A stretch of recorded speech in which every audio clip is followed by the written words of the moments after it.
एक गांव में सीमा नाम की एक लड़की रहती थी, जिसका वजन ज्यादा होने की वजह से सब उसका मजाक बनाते थे।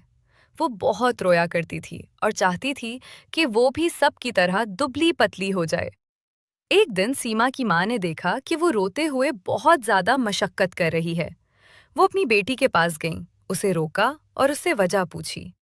सीमा ने रोते हुए सारी बातें बताईं कि किस तरह उसके तमाम दोस्त उसके मोटापे को लेकर उसका मजाक उड़ाते हैं। माँ ने उसे प्यार से समझाया, बेटी, अगर तुम अपनी सेहत के लिए अपना वजन कम करना चाहती हो, तो जरूर करो, ये बहुत अच्छी बात है। लेकिन किसी के दबाव में आकर या किसी को अच्छा लगने के लिए तुम्हें खुद को बदलने की कोई जरूरत नहीं है। तुम अपने लिए जिया करो। सीमा को माँ की बात समझ आ गई।